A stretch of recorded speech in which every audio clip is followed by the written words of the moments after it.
Ateities krepšinio žvaigždės šiandien.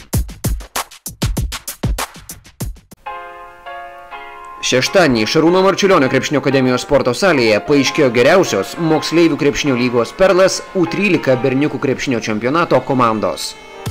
Turnyro finale susikovė reguliariojo sezono nugalėtojai Kauno Arvydo Sabonio krepšinio centro ir Šarūno Marčiulionio krepšinio akademijos Ranchers ekipos krepšininkai. Permainingose rungtynėse nugalėtojų išsiaiškinti 4 kėlinių nepakako, o pratęsime geresnį žaidimą demonstravo Gintauto Vileitos treniruojami Marčiulioniukai.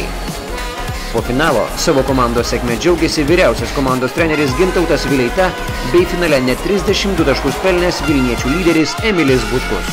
Visi iš tikrųjų kovojo, vienas iš visus ir visi iš vieno. Nuo pirmos iki paskutinės sekundės visi vienas kitą palaikė ir taip ir laimėjom komandinį darbą.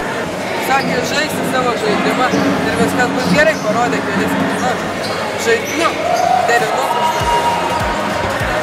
Ne visą sezoną, bet aišku svarbiausia komandinis pasiekimas ir per daug į tai dėmesio nekreipti. Sunkus darbas. Varžybos gal nebuvo gražios. Daug baudų.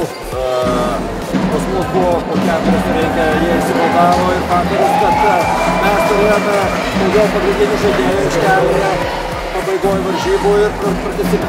Aš manau, tai nulėmė netentimo pradėjos, pasižiūrėjom, kamuolius pasiėmėm ir išnaudojom daugiau persvarų. Čia jau nebe įtampa buvo, todėl kad mes susiėmėm visus kamuolius ir sugrūdom kamuolį į krepšį iš po krepšį iš tikrųjų. Net pramesti metimai buvo mūsų naudai, nes mes pasimdavom puolime kamuolius ir galėdavom užbaigti.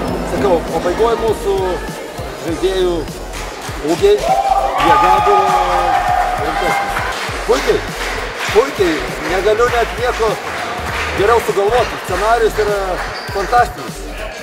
Iš 3 vietos nugalėti čempionus ir paskui po pratęsimo laimėti aukso medalius, tai yra fantastika. Aš labai džiaugiuosi ir labai didžiuosi savo vaikais. Jie kovoja iki galo. Ateities krepšinio žvaigždės šiandien.